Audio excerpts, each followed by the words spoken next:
former minister and founder of Something or Other Publishing, Wade Fransson, is the host of Created in the Image of God, a series that examines the role of religion in society, from messianic returns to the emotive responses transmitted through our culture. Wade fearlessly addresses reality claims from all directions, objectively exploring their compatibility with Holy Scripture. Joining him is Daniel Sanderson, CEO of Planksift, an international philosophy and cultural media outlet, helping emerging thought leaders with personal branding by co-creating organic content. Tonight's episode, Does Society Need Liberation from Religion? Part 2. Good evening, everyone. I'm so glad to be back with you after a couple of weeks of absence. We did a camp on our facility here in Brooklyn, Wisconsin, a camp for 11 to 15-year-olds on transformative leadership using the transformative leadership materials developed in conjunction with Nur University in Bolivia. And it was just an amazing experience. And also been kind of recovering from that amazing experience for the last week. Very excited tonight to have a guest returning who some of you may have met while I was out, who was here with Dan Sanderson, co-host. This is a gentleman named Dan Barker, and he's involved with the Freedom from Religion Foundation, a concept which I've brought up in the past, since this show advocates for religion having a meaningful and powerful role in society. And on this show, we discuss what that role is, what it looks like. I'm very pleased that Dan is willing to join us here tonight. So without further ado, I'm going to invite him into the studio. And there he is, Dan. How are you this evening? Hello, Wade. I'm just fine. We're just not too far from each other, are we? That's exactly right. I was amazed that Dan is located right here in Dane County, where I still live after having moved out of Madison. And Dan is got his offices right down there near the Capitol and State Street and the university where my wife went to school for a while.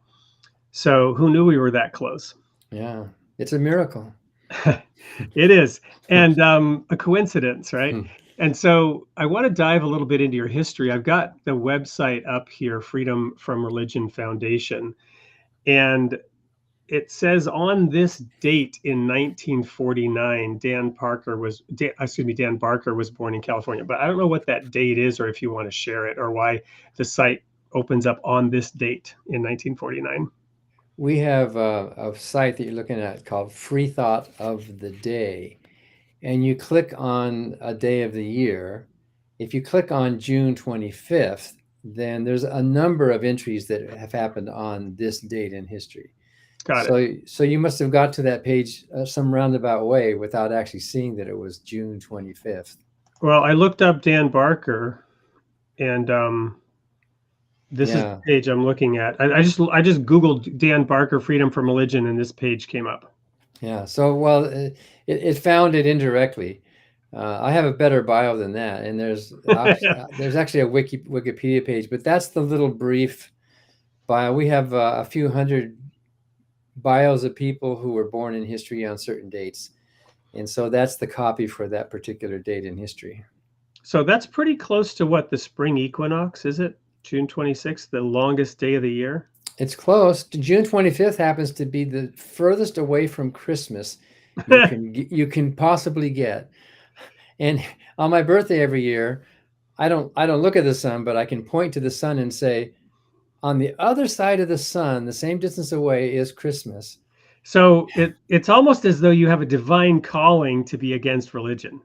Well, I suppose I didn't think that when I was growing up, but well, let's get into that a little bit, because you were born in California. Where in California? I was born in Santa Monica, and my parents tell the story. Dad wasn't ready to have kids yet in 1948. He wanted to wait a few years to get more financially stable, but Mom was ready. So the family story is that there was a seduction scene on a secluded beach on the coast of California where mom had her way, Well, and back so then they were maybe still a little bit more secluded. I mean, there's no secluded beach near Santa Monica today. anymore. Well, somewhere it wasn't. I was born in Santa Monica, but it was somewhere else on the beach, Yeah. and so I've still got sand in my hair, after all Yeah. these years. Well, But is it the beach that Neil Young was singing about when he did the On the Beach album? well, maybe. But Because he was anyways, up there. He was just north of there, right? Slightly I when he think was doing so. that. Anyway, I know Yeah. the area real well because I went to college at Ambassador. Ah, Are you familiar with that? I know. I don't know where it is On though. Orange Grove Avenue there. Oh, okay. No, I've never been to the college, but I know Right Orange. where the Rose Parade starts at the Ah, corner of Del Mar and yeah. Orange Grove, 40 acres there. Ambassador College, recapturing true values. The Word of God is the foundation of knowledge. Huh. The mottos. And I noticed you attended Azusa Pacific. When exactly did you attend Azusa Pacific? So I was there 4 years, from 68 to 72. It was, of course, a lot smaller back then. At the time, it was. And were you studying theology there? I got a degree in religion. Yeah. I don't think they really taught theology, at least then.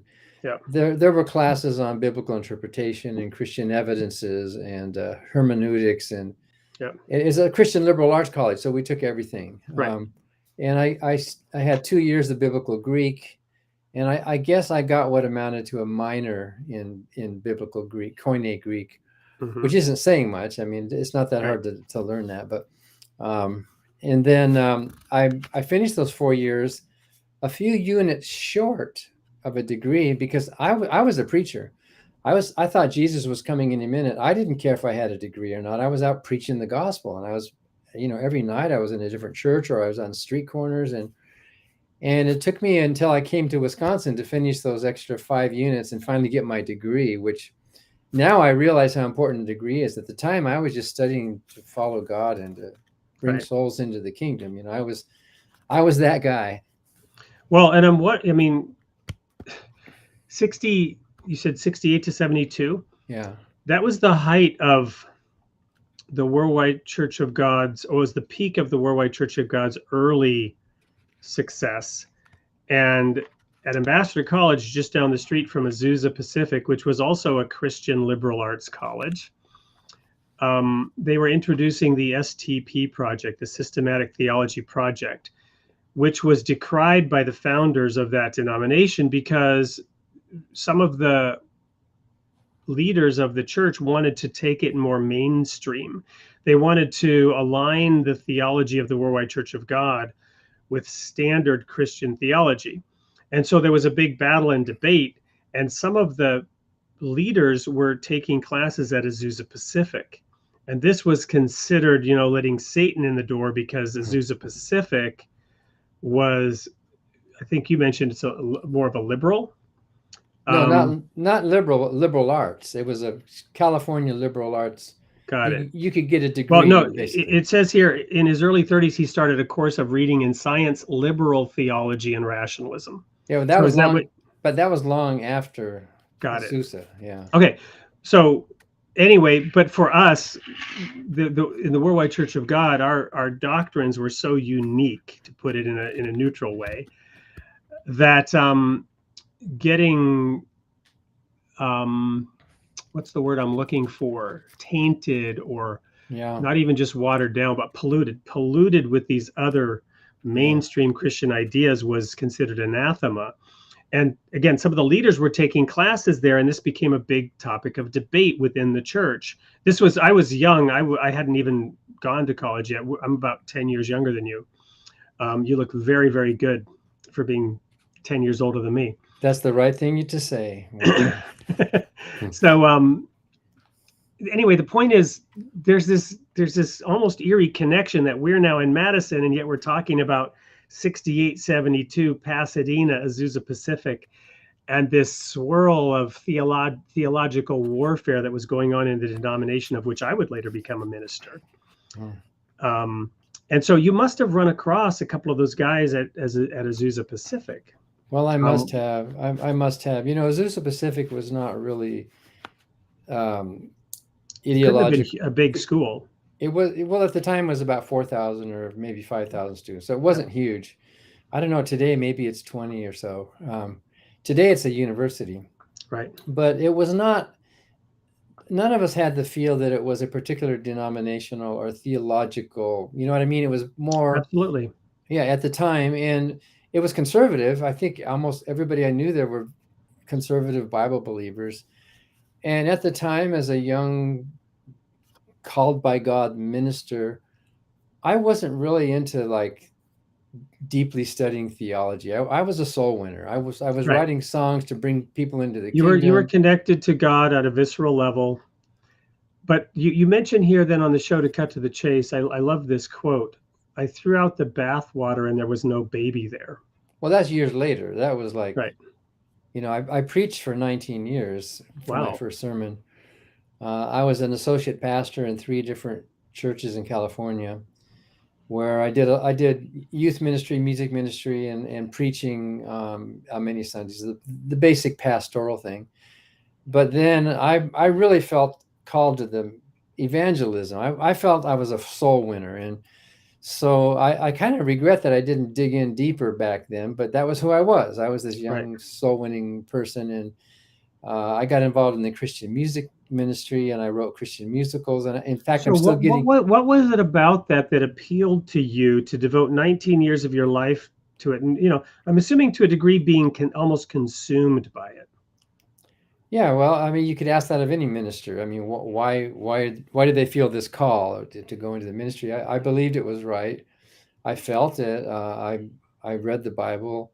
I had the feelings, and I used to preach that those feelings were not necessary. It was just faith alone. But for some of us who are by nature maybe a little more, I don't like this word, but a little more mystical, you might say, I think I was about a half inch shy of hearing voices. That was the kind of person I was. And I happen to believe that people are attracted to the kind of church that fits their personality. So the emotional types are going to want to go to a Pentecostal church, and the more cerebral types might want to go to a more, who knows, Episcopal Amen. or whatever.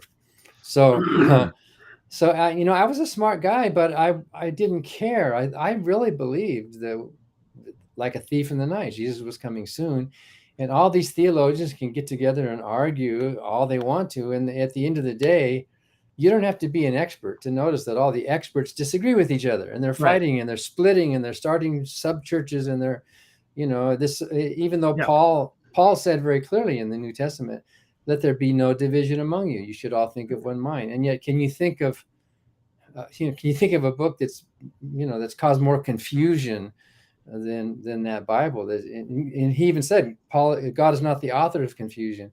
At the time, I didn't care about that. I thought all those squabbles were silly. I thought, you pray, you trust the Bible, you preach the good news of Jesus, and it worked. My ministry was successful. I was a soul winner. And it wasn't until maybe 10 or 15 years later that I started actually wanting to think about it. I'm sure I had more. At the time, I believed it. Okay, I don't know, but at the time, I believed I had brought more people to Christ than any of my professors had, or any theological authors had done. They were arguing and talking and all this stuff, but I was out there every night. You know. Well, let's put a pin in it right there, because I think that's a good point for me to do the first ad from our sponsor. And when we come back, I want to dig into the transition phase. I'm particularly interested in a couple of things you just said about the division and the splitting. My first book, The People of the Sign, ends with that happening to the Worldwide Church of God, the church that I dedicated my life to, the denomination, if you will, and devoted myself to in my youth. Which split kind of right down the middle. That fissure that started in the late 60s with that Azusa Pacific thing I was mentioning, later metastasized and split the whole global denomination right down the middle. We'll talk a little bit about that in the context of your experience, and get into that shift then of that quote about the baby not even being in the bathwater. So right after this commercial break, we'll get into that stuff. Thank you, Dan. Former minister and founder. In a world increasingly disoriented and lacking spiritual values, many are turning to religion as a source of inspiration and comfort. Each person chooses their individual path, and if there is one thing we are known for, it's providing a positive platform for diverse points of view, to provide each of us the opportunity to discern truth for ourselves.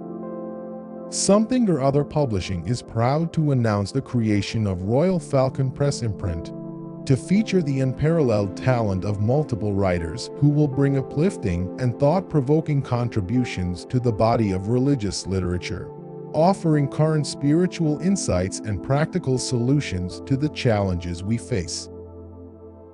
Let's grow together as one of the most substantial spiritual communities on the internet. Register and explore a new way to achieve universal wisdom and reinforce your faith with all the surprises Royal Falcon Press has in store for you.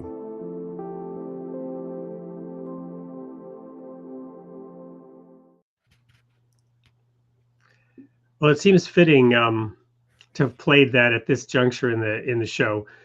We do welcome Dan Barker here, who is, and Dan, what is exactly your role with the Freedom from Religion Foundation? Are you the founder of that? Are you a co-founder? What is your official role title related to the Freedom from Religion Foundation?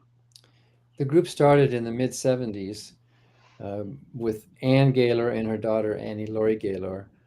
I joined in '84 after that Oprah Winfrey show where I met Ann and Annie Laurie. And then I was hired in '87, and then Annie Laurie and I got married, and we are currently co-presidents of the Freedom from Religion Foundation. And I've been around long enough that I'm an honorary founder now because you know, we were young back then, and here we are. We're still hanging on. What, 40 years later? That's a wonderful story. So in playing that ad, it talks about spiritual communities, and you referenced the mystic element a little while ago, and you also mentioned intelligence, but that it didn't matter. So sort of continue the story of where you are at, you know, coming off this 19-year soul-winning crusade, where you were, you know, excelling beyond that of your teachers in terms of actual results. And what began to happen then? What began to shift or change for you? So most of the change of a 4 or 5 year process, starting at a very right side here, let's say, of the Bible believing conservative side, most of that change happened within Christianity, because I learned when my music started to be published, and I was published by Man of Music and Word Music, and that I started getting invitations from churches all over the country, all over the continent, that had performed my music. And in fact, it's funny, I'm still getting royalties today from some of that music that's still selling. But so I got invited to. That's an interesting twist on the sellout, right? You know, it's kind of like the opposite, right? You know, anyway. Well, I actually asked the publisher if I could buy the rights back, because on the one hand, I was very proud of the music, the art, the artistry, even the recording and the songwriting, the craft of it. But I'm really embarrassed by the lyrics now. And so I even asked Man of Music, could I get those rights back now? And they said, no, you sold us the rights and they're still selling. So I take those royalties. There's not much anymore. There used to be a lot, but now it's just a few $100 every. So give me one example of a lyric you're embarrassed about. Well, I wrote a song. Well, I wrote one in Spanish, an anti-evolution song. No vengo del mono, no, no, no. Ni de la naranja, ja, ja, ja. La cigüeña no me trajo, ho, ho, ho. I don't even speak Spanish, and I'm enjoying it. Well, it's mocking evolution, basically. Yes. Yeah. And I wrote a song called "Hey Old Noah," Noah's Ark. Hey Old Jonah and the whale, and but and then of course the whole idea of sin and redemption and prophecy, all of those ideas that were so precious to me at the time, and they really were. I was sincere. I wasn't making this up. Now I look back on it and I kind of cringe, and I guess that happens in all of our lives when we look back on our youth. Absolutely. But I lost my train of thought here. I was, I was asking you about that shift and what happened. Yeah. Oh yeah, so it happened within Christianity. Right. I was an evangelist for about 8 years, driving around the country, hoping that Jesus would delay his return one more day so that I could bring more souls into the kingdom. I wasn't in it for the money. We were really poor. We were traveling around. We would collect a love offering from a church. And I had a young wife, and we started to have children then. We would open the love offering to see if there was enough cash to get to the next church. It was that kind of a thing. It was not a big. We were really, really sincere, and I mean it. And most of my Christian acquaintances were sincere, and I didn't feel any bitterness. Occasionally, I saw some pastors who were jerks, but I mean, I just thought they were anomalies. But and then I was a Christian songwriter, and I did some Christian record producing on the side. I met Keith Green, and I met a bunch of the Jesus people, that kind of stuff in Southern California. And but when I turned around, yeah, you'll see right behind me here, "Let It Be," right, as close to a religious song perhaps as the Beatles ever got to. Yeah. At the time I thought he was talking about Mother Mary of Jesus, Mother of God. I didn't realize that Mary was his mother's name. He absolutely was, right? He was weaving those two things together. He knew when he used the phrase Mother Mary, that it would have those two meanings. Yeah. Well, it's a good song. Whether you agree with it or not, it's a pretty good song. Well, I actually used the lyric at the very end of my book, "When all the broken-hearted people living in the world agree, there will be an answer." We don't really have the answers even yet, but specifically when the broken-hearted people in the world agree, right? We talked about this division in religion, right? Those people that are fighting over religion. This is a tangent here now, right? But those people that are fighting over religion and doctrine, they're not brokenhearted, right? They are breaking other people's hearts, but they're not brokenhearted. They're not humbled and broken, right? They're not trembling at the word of God. I know you're not in agreement per se or alignment, but I know you also understand what I'm saying. They're not trembling at the word of God. They're fighting over it. And there can never be an answer. If two people are arguing religion, they're both wrong. This is a core Baha'i concept. I'm a Baha'i today. I don't know if you knew that. It's a core Baha'i concept. If you argue religion, you're both wrong. So that lyric, "When the brokenhearted people of the world agree, then there will be an answer, let it be." Well, that's right for the tangent. I think that is a noble concept, and we can applaud that. I don't know if I would elevate that to the level of some kind of secular scripture or what, but it's and of course John Lennon's "Imagine No Religion," coming not too many years after that. And yes, indeed. And I think I was in Brazil a couple of years ago, and around the piano and the guitars, are amazing musicians down there. And they said, let's end with a song. And they picked John Lennon's "Imagine." In Brazil, that song is really beloved, and we sang it in English. And so, imagine there's no hell below us, above us only sky, and no religion too. It's kind of an awkward grammar there, but it's a great, but it's a wonderful song, and it's a song I play a lot as well. We're gonna have an ad for this anthology about heaven and hell, so we'll come back to that concept about hell in a minute. But anyway, go ahead. Okay, so what I started to say there before my brain got lost was I was invited by a whole bunch of churches across the country who were not the same extreme conservative fundamentalists that I was. I met hundreds of pastors because they would invite me to either preach or to do the music because they had performed my musicals, and they wanted the conductor to come in and say. So a lot of my preaching became sort of at the piano, half music, half, you know what I mean? Not like big formal sermons like I used to do. And so I met a whole cross section of different pastors and different theologies, and they disagree with each other, but most of them were good people. And I remember I started moving across within Christianity, moving across the spectrum. It wasn't like I woke up one day over here and said, oh, silly me, how could you have been so stupid? There's no God, ha ha ha. I mean, Right. I couldn't do that. I was just so into it. But I thought, well, you know what? I'm growing up. I'm learning more. I'm getting a little more sophisticated now. I have kind of a deeper understanding and more subtle. And I noticed that my sermons started to be less about hell and the afterlife and getting saved, and a little bit more about love and how do you live this life. You know what I mean? I started to become more of a moderate type Right. Christian. And I tell the story in greater detail in my book, Godless, if you want the nitty gritty of it all. But after about 4 or 5 years, I had swung, and it was like there's different analogies, like peeling back the onion, and you want to see what's in the middle, and there was nothing there. Or eventually, I threw out all the bath water, and there's no baby there. It's like, what? And I kept, um, fundamentalists, extreme conservatives, they draw their line really high about what are essential things, right? This is essential. You must believe that.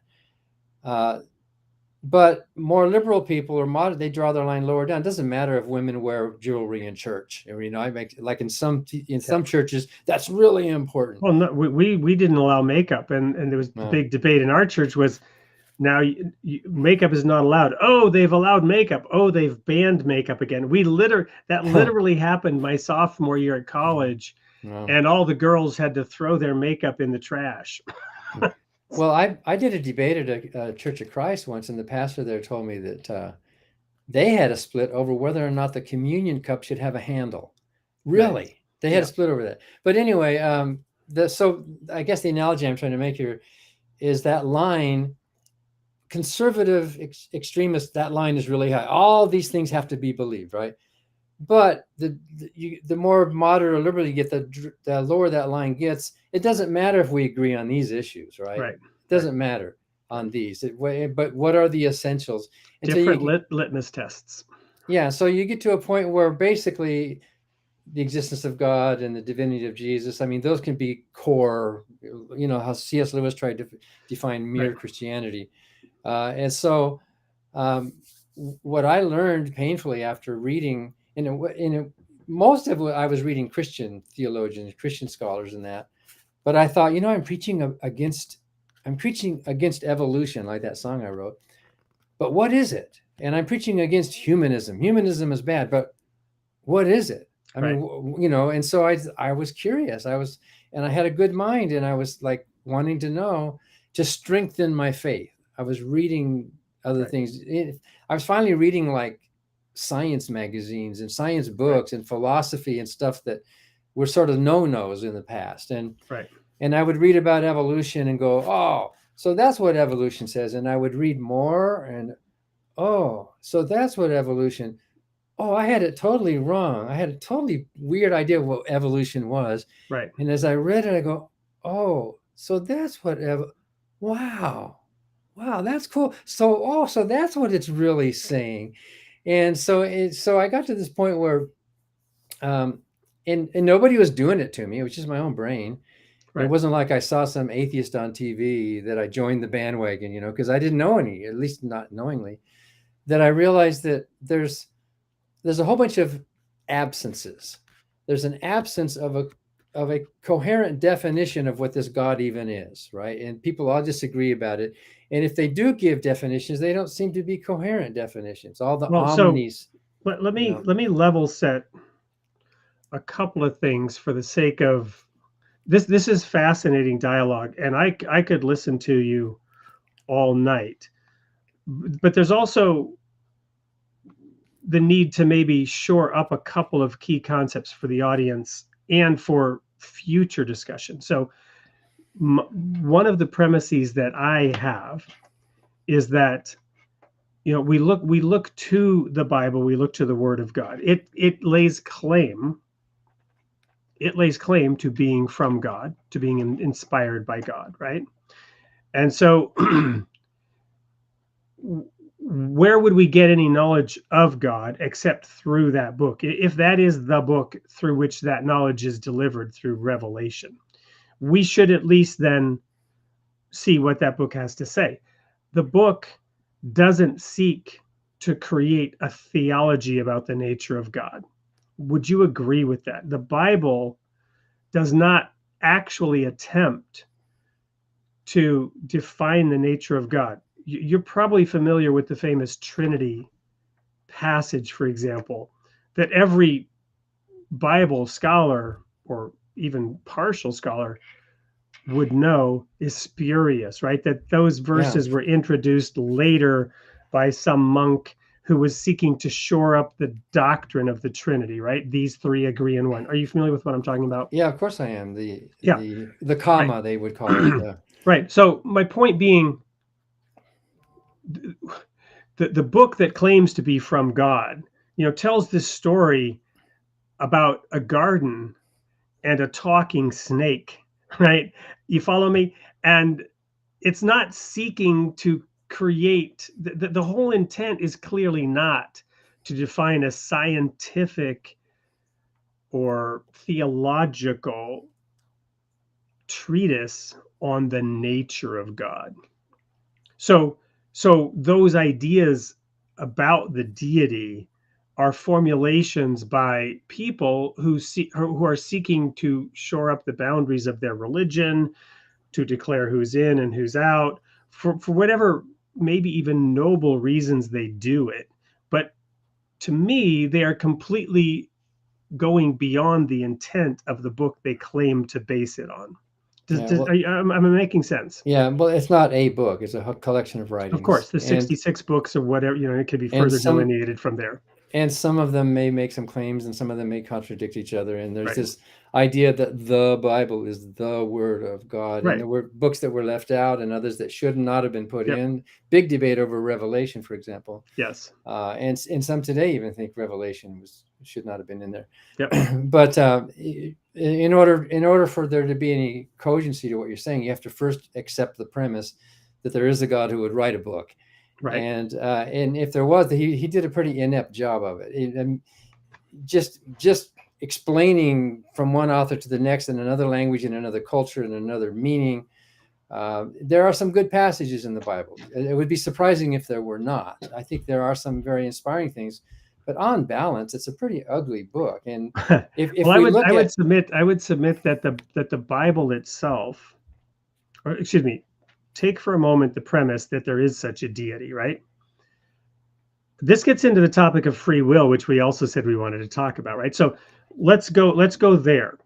Let's talk for a moment about free will, because this is a more foundational concept, in my opinion, than even the nature of God. Or you could say, let's talk about free will in the context of the premise that there is a deity. You follow me? So free will, give me your position on free will, because I don't know anything about your position on free will, but Dan Sanderson said that's part of the reason we invited you to the show and I'm intrigued by that. So some of your listeners might want me to finish that process for the next 30 or 60 seconds. Absolutely. The bathwater. I learned that not only is there a lack or an absence of a coherent definition of a God, there's an absence of a good argument for a God. There's an absence of good evidence for a God. There's an absence of agreement among the believers of God about his nature or about his moral principles. There's an absence of a good reply to the problem of suffering or the problem of evil. And there's an absence of a need for a God. Tens of millions of good people in this country live happy, meaningful, productive, moral lives without feeling like, Jesus, if Jesus existed, and if he said that it's only they who are sick who go to the doctor, not they who are healthy. So millions of us don't view ourselves as sick or depraved or needing it. So I got to the end of that and I realized, I guess that makes me, what does that make me? I guess that makes me an atheist. And that was scary and exciting at the same time. And that's oversimplifying. If you want to know more about that whole process, it's in the book Godless. But free will. So before we go to free will, then let me say, we love to give away a book. So we'll get a copy of your book and we'll give it away to the person whose comment you like the best. So we don't yet have a lot of comments. We've got a couple from Ensan, interesting comments. I'm not going to introduce them right now to further distract. We want to get to free will, but the rest of you, please do comment as we go along, and Dan will pick his favorite as we move towards the end of the show, and you will be the recipient of a free copy of Dan's book, Godlessness. So, okay, free will. Okay, before we even talk about it, what do you think the actual phrase free will means, whether we have it or not? How would you even define what the question is? That's a great question. I guess we would define it. I often think of thesis, antithesis, synthesis, right? So the opposite of free will would be some version of fate, so for example, one of the conundrums, right, that I often address, that of prophecy, right? I view God as a being who created time and space. Ergo, that being sits outside of time and space, right? So to know history in advance is a small thing if you created time and space, if you sit outside. And there are many science fiction books, many physics books get into this, right? Many modern movies, wormholes, there have been some really good ones in the last 10, 20 years that address the issue of time travel. But if you were able to be outside of time and space, you would know history in advance. And so therefore, everything is predetermined. You have no free will whatsoever. You are simply a mathematical algorithm of some sort running its course. Your free will is an illusion. You have no ability to make any choices whatsoever. Well, you can ask that question about us humans, or you can ask it about God himself. And I think you were asking about God himself. Because I was really asking it. I'm asking it about human beings. All right. So in the context of we were created by God, right? And therefore, if we have free will, it was given to us by that creator. That is a basic premise that I would come from in any discussion about those absences that you mentioned a few minutes ago. Okay, so two things. If there is a God and he knows the future, he can't change the future. That puts limits on his power. So if you know the future, you can't have free will. It's fixed. So, but still, we haven't got back to actually what you would call a definition of free will that we may or may not have. With human beings, what are you talking about? No, I'm inviting you to define free will. That's one of the reasons we brought you on the show. I'm trying to remember now. I'm gonna just pop Dan S here into the studio unexpectedly. He's been watching backstage. So because you guys spent an hour already, I'd love to sort of, Dan Sanderson, have you help frame this, right? There was an article or a blog, Dan Barker, that you wrote about the topic of free will. A book. Yeah. So I'd love to jump into this discussion. I'm not necessarily trying to frame it. I'd like to participate in it with a certain framing, but I'm not the expert on free will. So let's have the two of you give a little back and forth about what do we mean by free will, and the article that Dan B wrote, and so on. Dan, let me maybe try something a little bit different. What are we doing here? Like, we're going to play a play-by-play for the audience. What are you trying to establish by getting Wade to explicitly put forward his it's his knowledge claim about free will, right? Would that be fair to say? Well, yeah. So I'm just invited here to I guess to answer questions.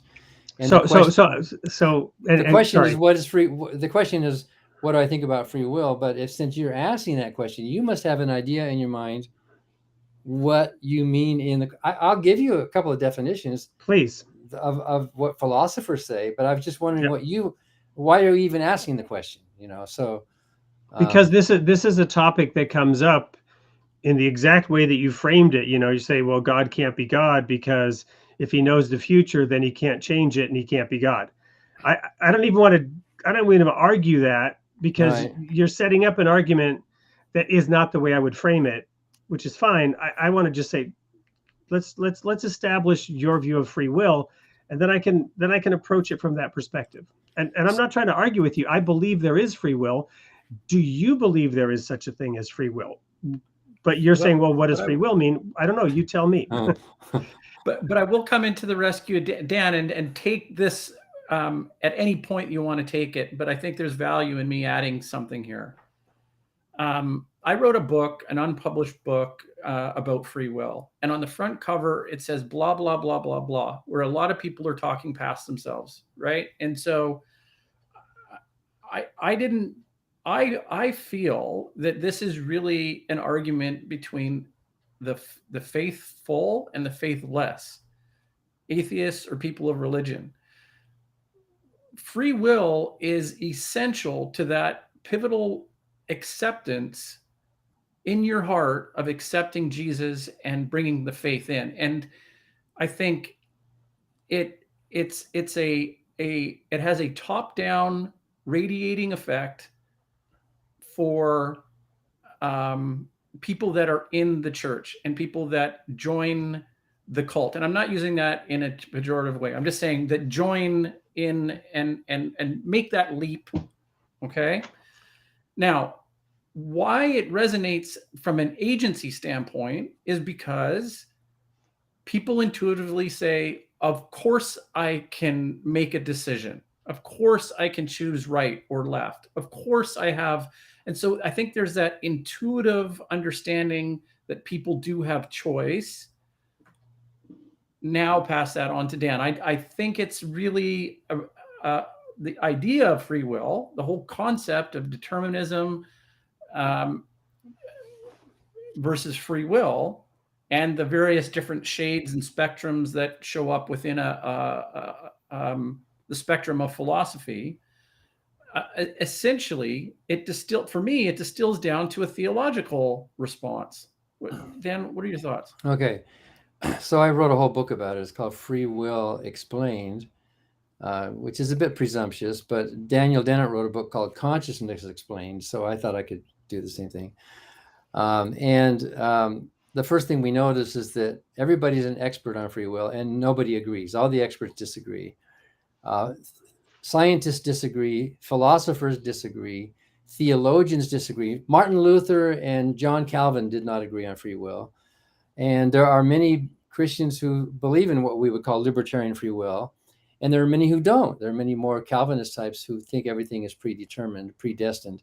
So philosophers don't agree, but in my reading, and I think most philosophers would agree with me saying this, that most of them consider free will to be that you could have done otherwise than what you actually did.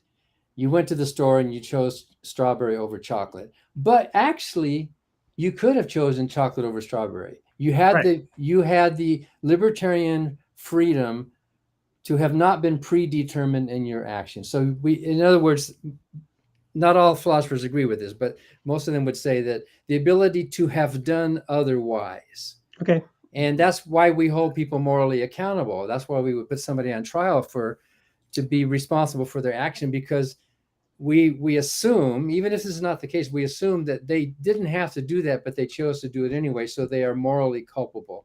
And I think the implications of the free will debate, it's fascinating. I don't think they're theological. Of course, theologians fight about it. I think it's a moral question. I think it's a question of social, moral judgment. I would completely agree with you, Dan. Yeah. Oh, on the definition. So do we want to go with that definition then? The free will is the ability to have done otherwise. Yeah. Okay. I love it. I love it. See, this is why I wanted you to say it, because I would have gone into all this convoluted, stuff, and you've written a book on it. You've thought it through. Dan, are you okay with that? Others will frame it slightly different, like Dan was just saying, agency and the locus of making a decision. A lot of us don't think, even if we do have choice, it doesn't mean you have free will. A choice is something that a computer can make, right? A choice is something other animals make choices. Do they have free will? That's a big debate. In fact, I tell the story about actually a friend chipmunk that I had in my backyard who got so friendly that he would just jump up on my lap and get the, while I was writing this book. And in fact, I was working on my laptop out on the deck, and my little chipmunk, I called him Little One, came jumping up on my lap, and then it stepped on the keyboard, and I kept that keystroke in the book, and I listed the chipmunk as a co-author of the book because that chipmunk stepped on that hyphen key. So the question in my mind, well, that little creature looks like it's making decisions. It looks like it has a brain that's stopping to think and deliberate and make a choice. Does it have free will or doesn't it? Many people would say, well, that little chipmunk is just the product of many years of deterministic evolution. It didn't pick its genetics. It didn't pick its likes. It didn't pick its habits. It didn't pick its, the decisions it's making all can be traced back deterministically to prior events. And so if that's true of other animals, isn't that also true of humans? And many people, I think most scientists lean towards strict determinism, meaning we actually don't have a choice. Everything that your brain is deciding depends on previous causes and effect, and you can't jump out of that. Now, what the libertarians say, and that's with a lowercase l, not the political party, but the libertarians, either theological or non-theological libertarians, will say there is something that jumps outside of cause and effect. There is something that transcends the dry, deterministic cause and effect that led to the DNA that I have and the way my brain cells are formed, and all the things that I did not choose. Some of them think there's a libertarian thing, which they define as free will, which is in a sense kind of violating the laws of nature. It's something above and beyond nature. If you're well, I'm gonna jump in right there and stop you because of two reasons. We need to go to a quick commercial break. We have a great comment I want to show, and I want to address that exact point that you said about the laws of nature. So please. And I have something to throw in that is okay, related to Nazi Germany. Yeah, well, thank you, but we'll do that. We'll do that after the break.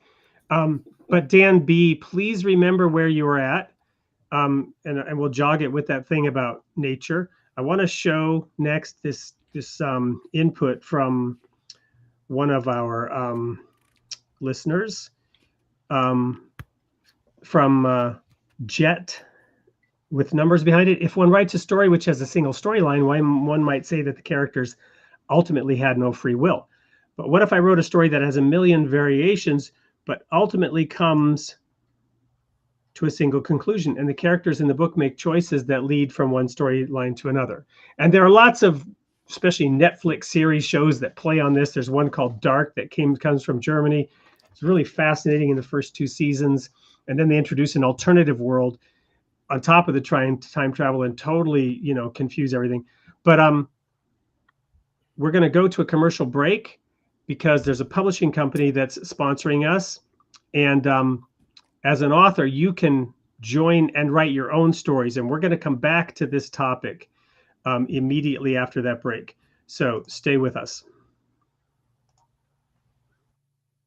And welcome to Something or Other Publishing, or as our friends like to call us, Soup. Soup is a platform that connects authors, readers, and service providers in one convenient place. Choose Soup if you're an author with a great book idea and you're looking for a publisher offering hands-on coaching and some of the best royalties in the business. Or if you're a reader who enjoys engaging with celebrated and emerging authors. We already have over 3,000 of them, and more are joining every day. You can even win free books by voting on their book ideas. Or maybe you're a service provider and you're looking to engage with over 3,000 authors. We're here to help. So whether you're an author, a reader, or a service provider, you're in the right place at Soup. Contact us at help@soupllc.com to learn more.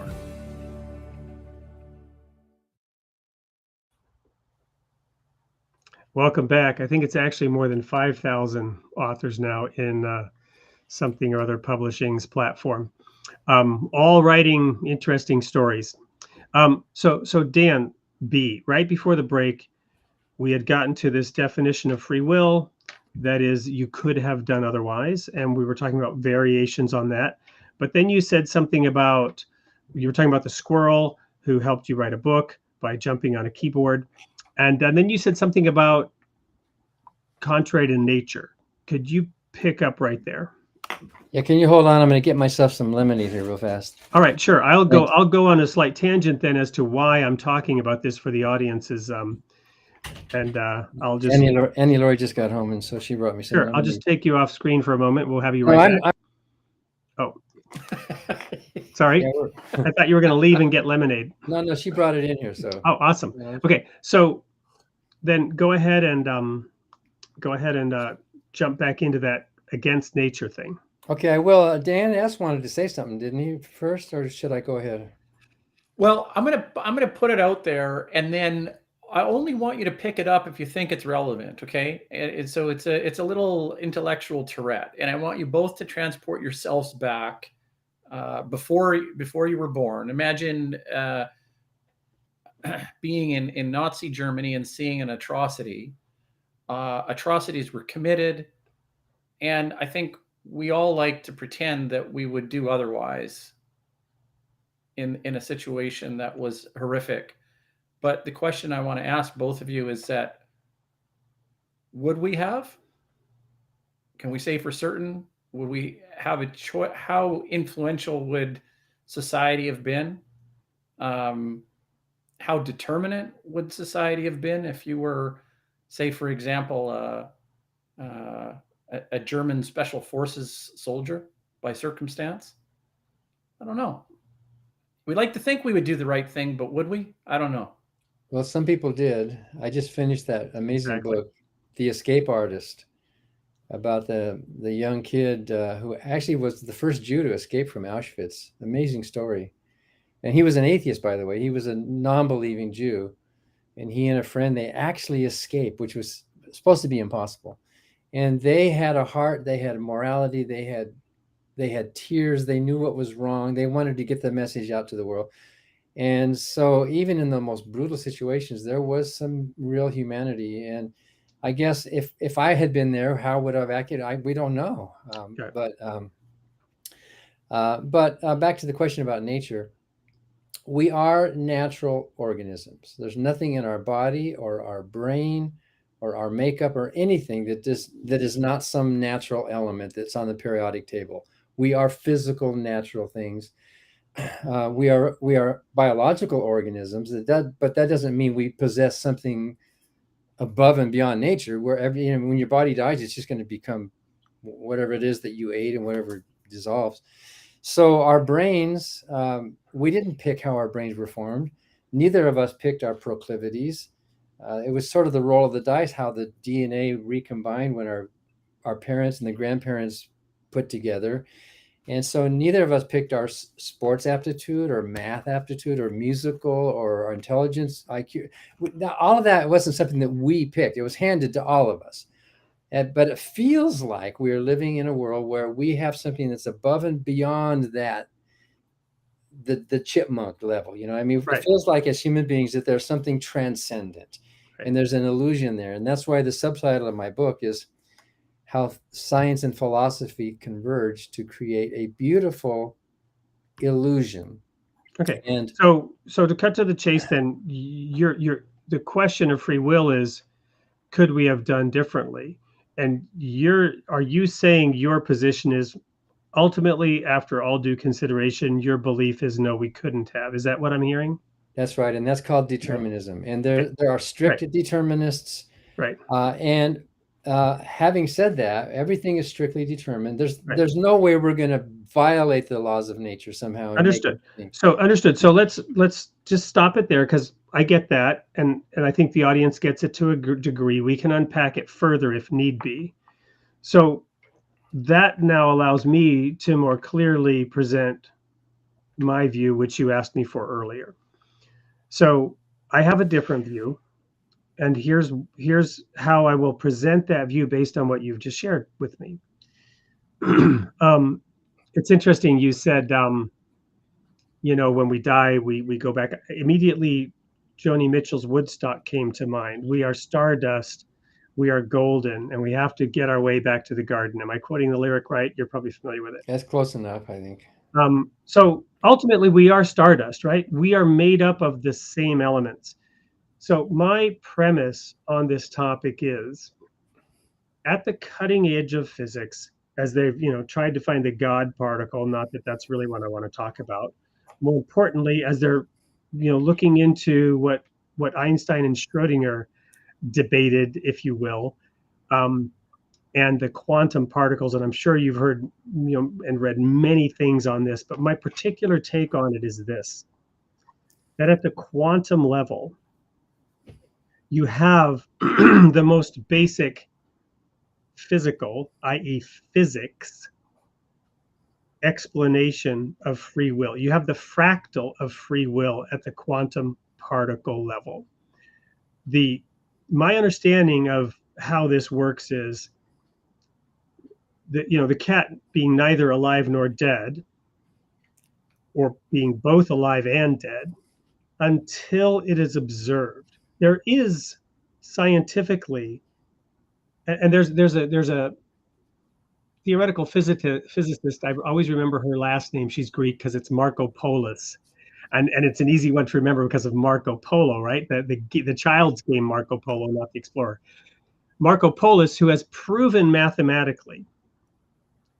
I don't know how you do that. I'm not a mathematician, but I believe that it can be done. She has proven mathematically, this was in Scientific American well over a decade ago, that a thing does not exist until it's observed. There's a mathematical proof now that shows somehow, I don't understand it, but I accept it.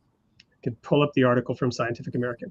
So there's something very real about this quantum phenomenon, that there's this hidden space. And until it is observed, whatever that means to observe it, until it is observed, it is indeterminate. My position is simply that we are at the next level up, at the emergence of actual consciousness. We have that same quality, that there is a hidden inside choice that we are allowed to make. So to go back to Dan's Hitler analogy, my position is this: the God who exists outside of time and space does know, in fact, how history will play out. Are you familiar with Isaac Asimov and his Foundation trilogy? Like Psycho. I haven't read it in decades. I actually read the first book in English, the second book in Swedish, and the third book in German over the course of like 2 decades. I finally finished the trilogy. And there's a guy in there, I can't remember his name, that develops this psychohistory thing, which is basically mass data, right? Using mass data to understand and predict history, right? Am I getting it somewhat? Yeah. So it's a little bit of that, right? In that there is this choice factor that we are awarded. That is the essence of what it means to be created in the image of God. So I'm not going to debate whether God is powerless to change history, because if he's really powerful enough to live outside of time and space, he can do whatever the hell he wants. He can wipe out all of humanity in a flood, although he's promised to never do it again, and start over with one person and that person's 6 children, right? The story of Noah. Again, I don't want to go into that. I'm just saying, I'm not saying that it literally happened or literally happened that way, did or didn't. But in theory, God can do whatever he wants. He threatened multiple times in the Bible to wipe everybody out. He threatened to start over with Moses, right? I'm going to kill all the Israelites and start over with you. And Moses pleaded, no, don't do that, right? So my point is, God can do whatever he wants. I'm not talking about God, but for us, we have the ability to make a different choice. So if we had been, Dan S., in Nazi Germany, we would not have prevented the Holocaust. The whatever it's called, psychic history, mass population movement over time was going to lead to a Hitler. and nothing was going to change that. But that didn't mean that you couldn't save a Jew, because as you mentioned, Dan Barker, some people did, right? So there is this space within us that does allow us to have agency, to your point, Dan S., to have the moral choice, to be in a situation. To me, it's not an illusion at all. I could choose right now to disobey God. Dan Barker, was it so? It was predetermined that you would be religious for 19 years and then not religious. That's your basic belief, that you really had no control over that. In the strict horizontal level of strict determinism, that's absolutely right. It was all predetermined, and there was no choice in it. I mean, did any of us have a choice that we were even going to be born in the first place? By the way, when Verba and his friend escaped from Auschwitz, they ended up saving at least 200,000 lives. They made a difference. The Hungarians were just about to be deported. And tragically, a lot of the Hungarians didn't even believe the news of what was happening at Auschwitz. Some of them thought they were going to a camp, a fun camp. But he did make a difference, and he cared. He was a caring person. And so there's no way we can go back and know how we would have been at that time. No, that's pointless. And when you even ask that question, you're assuming that you're coming prepackaged. I'm not approaching it from that perspective. I'm approaching it from the perspective that I'm in Brooklyn, Wisconsin today, and these are my circumstances. Yeah. I can't possibly predict what I would have done in another man's shoes. That's part of what it says in Matthew 7, do not judge. That's just one of the reasons Jesus said, do not judge, in Matthew 7, verse 1. Who are you to judge another man's servant, right? That's a big factor in why Christianity has so many challenges, is because inherent in the DNA of so many Christian churches is to work in opposition to Jesus' statement, do not judge, right? So I couldn't possibly judge what I would have done in Nazi Germany, but right now I could decide to get angry in my conversation with you, or I could do what Benjamin Franklin did and accept the advice of his friend that he was actually arrogant, and weave in humility into his structure of trying to pursue a more virtuous life. So I humbly think that Jesus was wrong. We do judge, and we should judge. And those criminals in Auschwitz should be morally judged and held accountable for their actions. So, right? Let me address that, because I agree with you 100%. How can I say on the one hand, Jesus was talking about, in my view, and again, of course, you could spin this however you want, and that's perhaps how you're going to view what I'm doing right now. No, my interpretation of that is that it's not my role to judge somebody else, but to forgive them. However, if I'm a woman and I'm being raped, no, that's not a good example because I'm not a woman. Let's say I'm a little boy, and I'm being beaten up, right? Because that happened to me. Or raped by a priest, maybe. Yeah, that did not happen to me, thankfully. Okay. But I was a little boy. I was beaten up. It is my job to forgive those people. But I have the right to call the police. And the police have a responsibility, right, to take care of that. So at the individual, personal level, what Jesus was saying, I can't judge the intent of that person or those people as to why they beat me up. It's not for me to judge their circumstances, to judge any manner of justification, but it is the role and the responsibility of society to administer that. And so you take all the words of Jesus together and you can come to that conclusion. Well, if you're sitting on a jury, you will judge whether you think the person did or did not commit that act, right? Or breaking the law. Absolutely. And that's where I think free will comes in, not at the individual level. I think it comes in at the societal level. We assume that criminal could have done otherwise. Yes. We assume that the bully who beat you up, even though they could not have, scientifically, naturally, we make the assumption in society, a collection of individuals, and we hold them morally responsible. The bully's not going to say, hey, blame it on the Big Bang because it all goes back to determinism. No, we blame the agent. No, they're going to blame it on having had too much sugar. It's the sugar defense, right? I had 3 Mars bars. Or the Twinkie. They call it the Twinkie defense. Exactly. That's what I was getting for. Yeah. But what we do as a society is we do hold that proximate agent who did the actual act. We hold them accountable, whether or not they are deterministically free or not. How can that be moral? How can that be moral in that sense? It's moral because we want to protect society from acts like that. We lock them up either in prison or in a mental hospital. If they didn't have any control over their brains, if they had a brain tumor or something, then we wouldn't say they were morally guilty, but we would still say we need to protect ourselves from the harm that people like that would cause. So we judge, and we should judge, and we have laws, and we have moral principles and social expectations to judge. But I have to get back to your quantum thing, which I think, and a lot of philosophers and a lot of writers think is totally misplaced.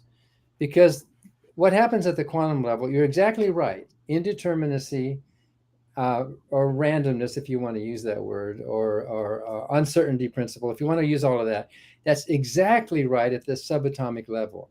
But there are trillions and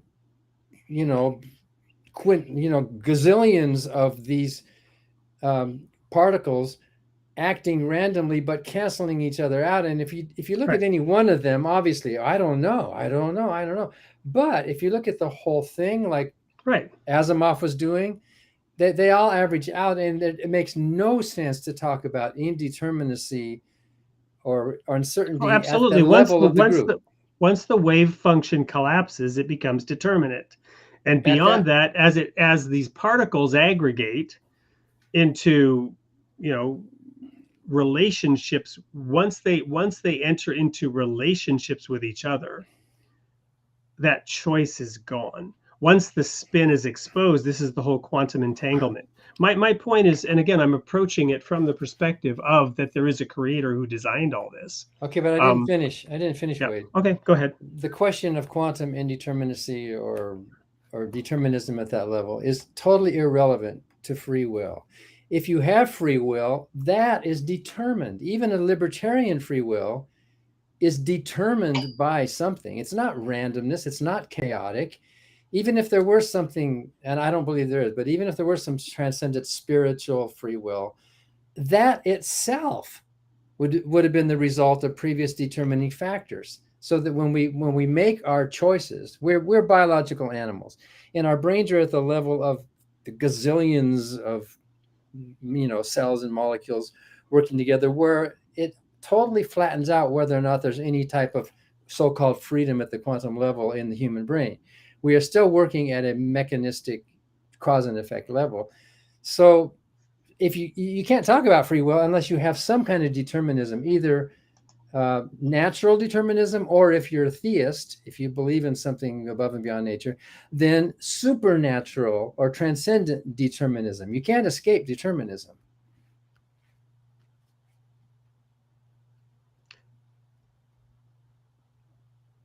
Well, I will so my response would be simply that as you aggregate up from so let's accept for a moment there's no divine being. Joni Mitchell's song, "We Are Stardust," right?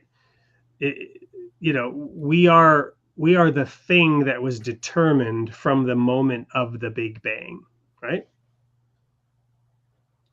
Right? So from the moment the Big Bang happened, this show was destined to occur. Is that what I'm hearing? Not necessarily, no. According to what I just heard from... No. I want to finish this thought. So Dan Barker, is that what I'm hearing? From the moment of the Big Bang, the three of us were destined to be here at this time. There was no other possibility because it was all predetermined. So looking forward, you can't say that. Looking backward, you can. There's that old joke that nothing is inevitable until it happens, right? That's my argument for prophecy, Dan. That God has the ability to look forward and backwards because he exists outside of time and space. And I think, forgive me, but I think that's incoherent, because how can what does the word outside mean? What is that actual? If Fair enough. I don't. Time and space. You give me a different word. You and I accept Einstein's basic premise around space-time, correct? So the whole concept of outside or inside requires space-time, right? So how can there be something outside of outside? I mean, that's not a coherent concept. You've got to define that first. How can there be something before time? Because time is how we measure. In fact, I don't think time is a thing at all. I think time is a byproduct of the way we measure entropy and changes within. There is no thing called time, and the whole time travel is incoherent. There's nowhere to travel. We're already there. But in any event, if you're going to use a phrase like outside of space-time, you better define what that word outside even means, using terms that are not normal physical space-time terms. Okay, then do you know of any such terms? No, I don't think it's coherent. Okay. I don't think it even makes sense to talk about being outside of space-time unless you come up with something, because you're bringing it up. I do. Go ahead, Dan. I do. Well, I got to evoke my good friend Immanuel Kant. So from his perspective, space and time were sense perception, part of our sense perception apparatus. So it's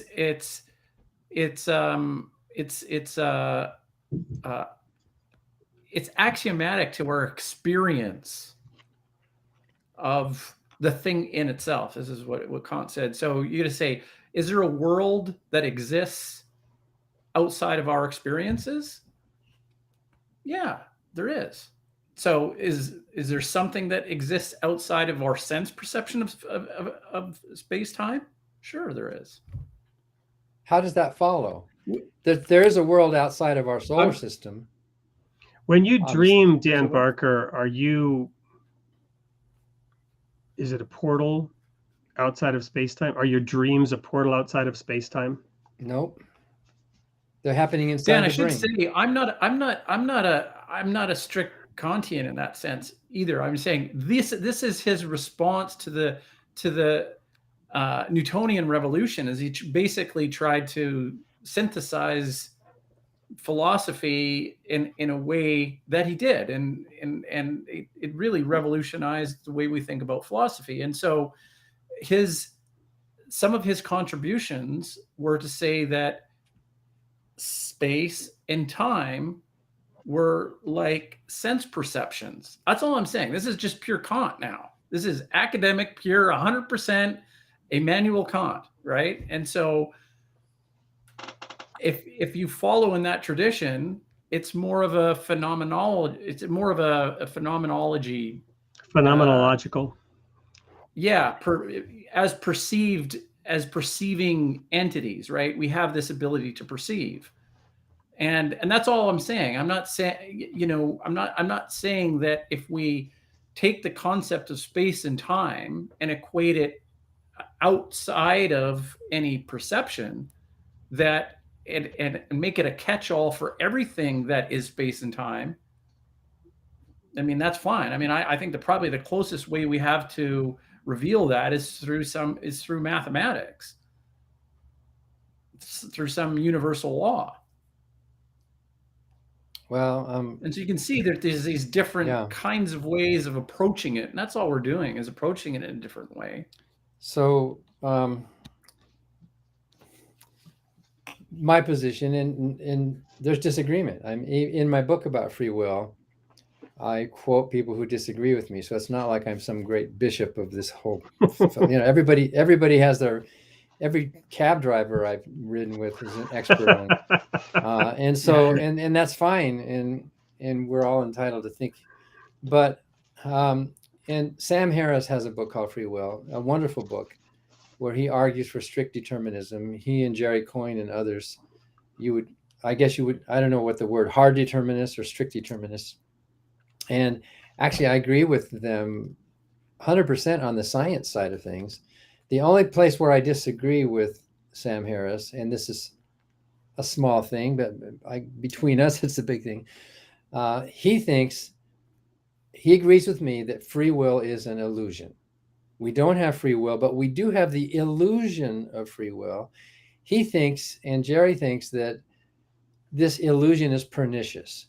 It's bad. It's damaging. We need to get rid of it. We need to stop talking about free will. We need to stop pretending like we have free will, because we're all basically predetermined, let's say atheistic Calvinists, if you will. I think, agreeing that it's an illusion, that everything is predetermined, I think it's a beautiful illusion. I think free will is a useful illusion.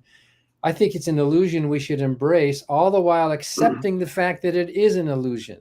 So let's go on a thought experiment for a moment. What if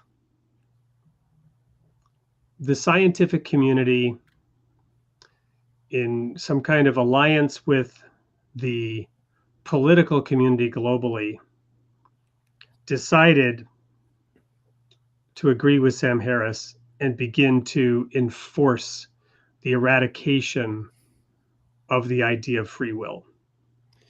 Let's just say, let's say you're an author now of a dystopian novel, and because I think it is a dystopian idea, you're the author of a dystopian novel, and somebody in this dystopian novel, some cabal of people get together and they begin to enforce Sam Harris's idea upon the world, and they do so with success. Does the world get better or worse? Is it utopian or is it dystopian? Well, and that would be a great premise for a novel, by the way. It'd be fascinating.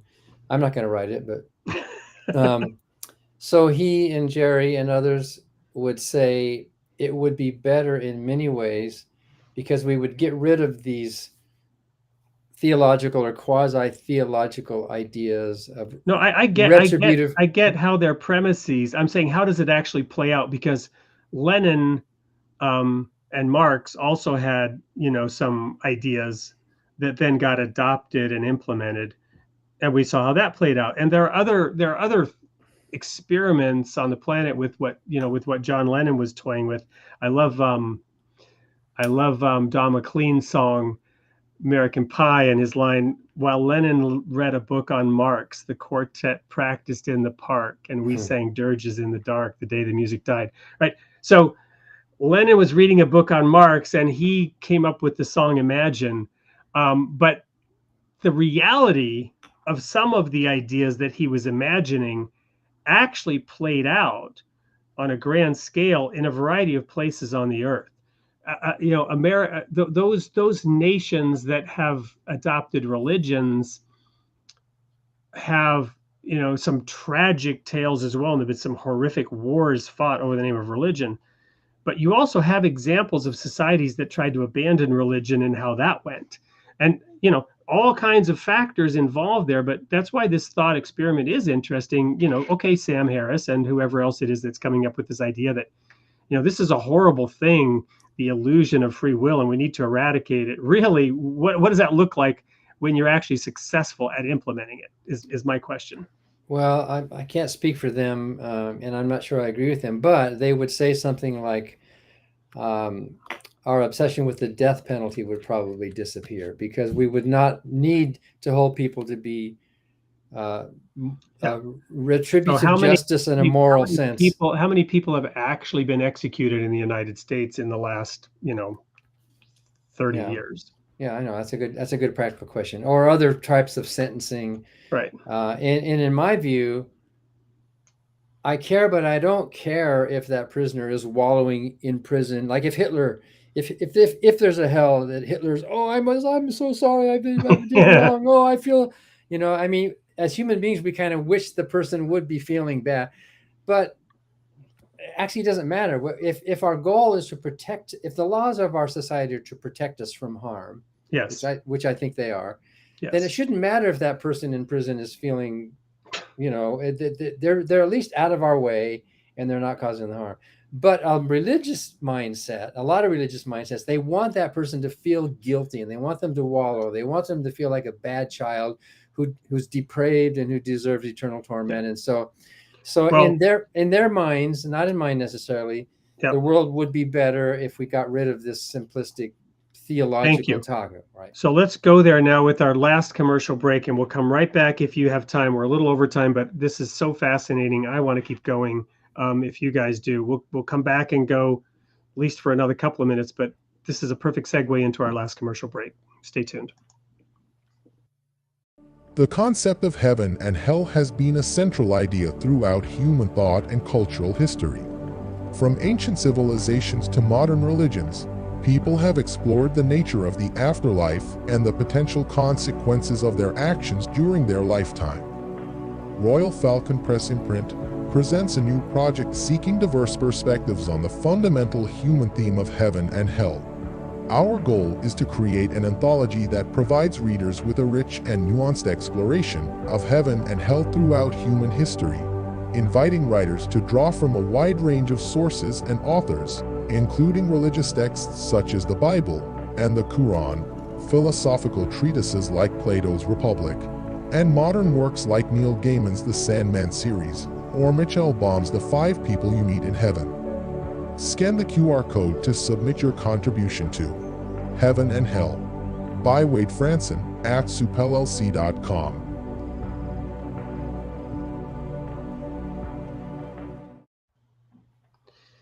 So there's a QR code to that anthology. By the way, I keep trying to remind them, this book is not by me. I don't even really want to be the curator of it.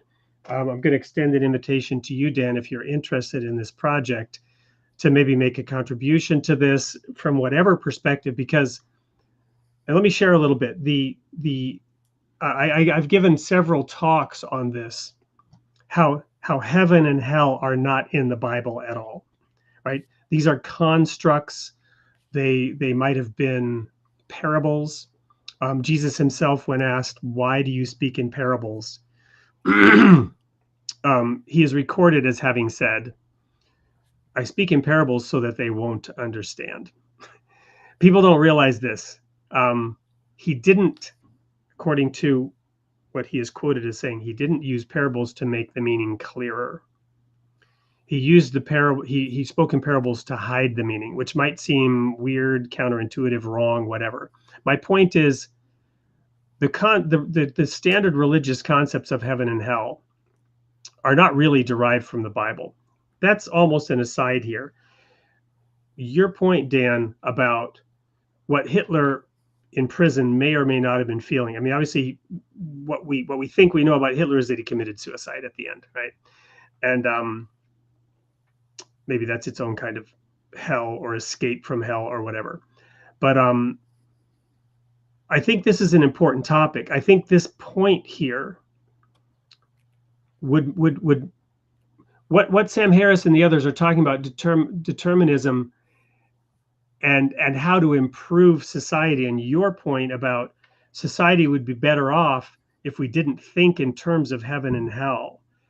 I would completely agree with you if by heaven and hell you mean the traditional Christian conception of heaven and hell, and there's all kinds of variations, but a place of eternal torment where people are sent for eternal punishing, right? To be punished forever. That is, in my opinion, evil concept, to be tormented day and night forever. And yes, it is in one of the parables, and now some Christians may recoil in horror for me saying that, but Jesus himself said he spoke in parables to hide the meaning. And similarly, that there's a hell of, some angels floating around. What's that song? Roll Around in Heaven All Day, right? That old song. Those ideas, they're mental constructs, they're images, they're parables, they're useful thought pieces. They were not intended, in my opinion, to create doctrine and dogma which should govern society. When this show titled Created in the Image of God, the Role of Religion in Society, that's not what I intend by that title, if that makes sense. So I think there's more common ground here perhaps than I thought we would have coming into the show on a topic like this, for example. by the way, Bart Ehrman has a good book out on hell. And he makes the biblical case as a New Testament scholar that it's just temporary. The lake of fire, Right. It says it's a lake of eternal fire, but that doesn't fire mean is eternal, but not not the death. Yeah, right. Exactly. You're going to die. So yeah, right. and the sheep and the goats and all of that, all of those images. And by the way, Dan asks, we need to go reach out to Bart Ehrman and get him on the show. Yeah, he'd be glad to talk about that. Yeah, and by the way, I think another way of saying what Jesus, if he existed and if he said those things, but what his followers meant by speaking in parables was that this is code talk among ourselves. Right. Outsiders aren't going to get this, right? Yeah. Like exactly. if you read, just because they came to him and said, "What does it mean?" and he explained it to them. He said, "It's for your ears. You have eyes to see. You have ears to hear. They don't." So it doesn't mean that it was unintelligible. It just meant that this is. It's kind of like if you read the Journal of Philosophy. Unless you're a philosopher, there's going to be a lot of equations and stuff that only philosophers and they love talking to each other, but it's kind of hidden from the rest of the world. But but there's no God and there's no supernatural world and there's no heaven and there's no hell and there's no afterlife, which enhances the beauty and the preciousness of this one life that we do have. Because if life's eternal, then it's cheap. And we give value, we assign value to things that are rare. The more rare it is, the more precious. The more common it is, the less precious. So the fact that our lives are brief makes them more precious and more meaningful than if we're just going to roll around in heaven for 10,000 years or however long that is. Well, I think we've covered a lot of ground. I think we've gotten to a good place. Dan, I really want to have you back on the show and dive in deeper to these topics.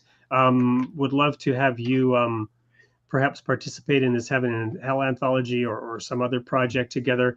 Would also just love to go and sit and have a coffee with you on State Street sometime.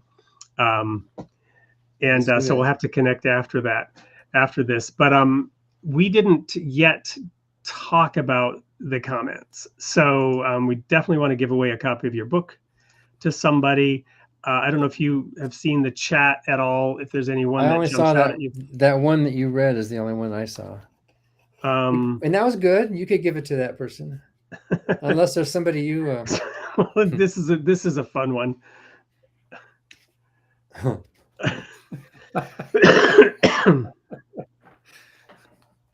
Oh, and here's a fun one. Thank you, Christ, bring a sword. I'll share one more thought here, and that is that in my personal walk, I studied the Old Testament deeply, and we for decades I followed the laws of Moses to a degree as I understood them as a Christian. So I kept the seventh-day Sabbath, kept the Jewish holy days, and the sign of the covenant with Moses is in fact the seventh-day Sabbath. It is the fourth commandment, and it was the sign. This is elucidated especially in Exodus chapter 16, where the sign is reinforced through the manna that was available 6 days a week, and on the seventh day there was none. You could keep it on the sixth day and it wouldn't rot if you kept it overnight on it. So God reinforced that Sabbath day as a sign, and he said, it is a sign between you and me throughout your generations. Well, we tried to follow that sign, and later I came to realize as a Christian, that's not the sign at all. Christ gave a sign of who is truly his follower. And I'm speaking to you now. Christ brings a sword with all due respect and with all empathy. Look up John 13:35. The sign of a true Christian is this: an independent outside observer, such as Dan Barker, who is now outside. In this sense, we can use the word outside, Dan. You're now outside the Christian community, and you're looking objectively as a humanist. Dan Barker should be able to look at a Christian and see this: by this shall all men Every man, every single human on earth. All means all, does it not? Christ bring a sword? All men, by this shall all men know that you are my disciple, that you have love one for another. And this desire to condemn people to hell is why many people have trouble coming to Jesus and coming to God. Because those who claim his name, those who take his name in vain, are condemning other people to hell over the tiniest little things. As you said, Dan, whether or not the communion cup had a handle or not.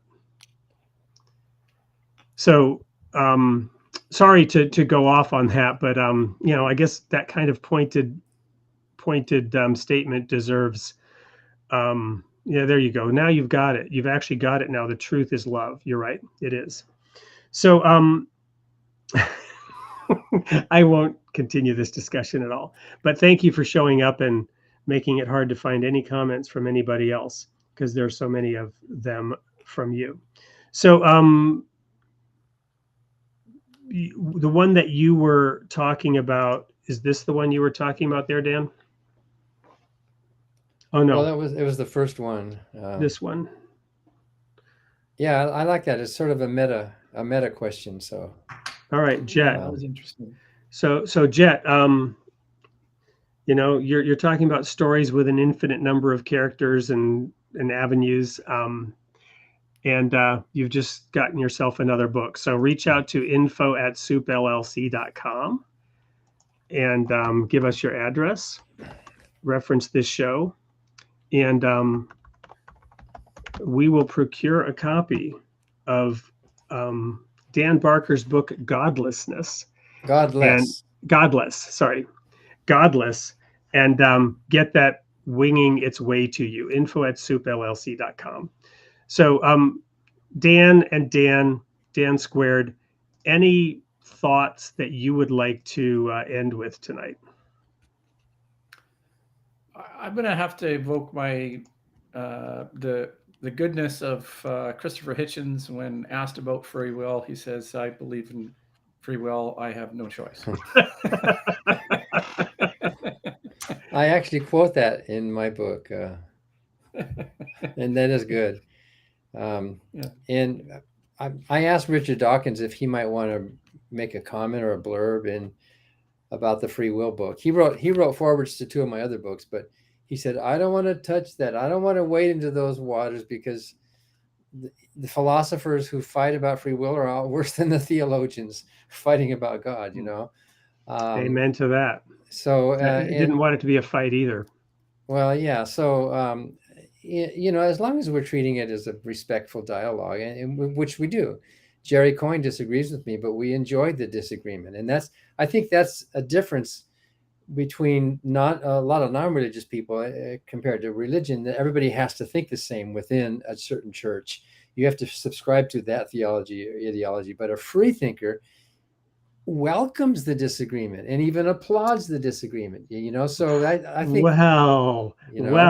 so what have we seen? It's funny. Do you follow Matt Taibbi at all? No, I don't follow him. I know the name. Okay, so you're familiar with the Twitter files and what he was sharing, invited by Elon Musk to expose the censorship at Twitter?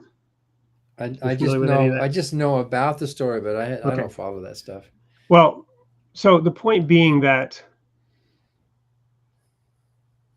I'll just say that it's not only the religious who seek to enforce conformity of thought, and this is becoming clearer and clearer. Again, I could cite, communist Russia. I could cite Cambodia and the results there of people who, and you might say, well, that's a religion. Communism as practiced was a religion. I don't know what your thought is on that, but it was a religion conceived by men apart from a claim of divine inspiration. I don't know if the claim of divine inspiration makes it better or worse. You follow me? I don't know. Well, listen, I have to go here. I still got a dinner getting cold. Yep. But my comment that I had just made was, about, I use the word free thinker. So by definition, people who are ideological for whatever reason Yes. are not free thinkers. Great. Thank you. Thank you. So I mean, you seemed to be implying once freed from religion, people become free thinkers. I was using religion as one example of Yeah. how people Yeah. get entrenched. Fair enough. We're in violent agreement now. All right, Okay, Dan. I gotta go. We'll let you go for your Thanks, dinner. Dan. I look forward to seeing you again soon. All right. Thanks again, Dan, too. It's always fun seeing you. Yeah, you too. Thanks, Dan. Good night.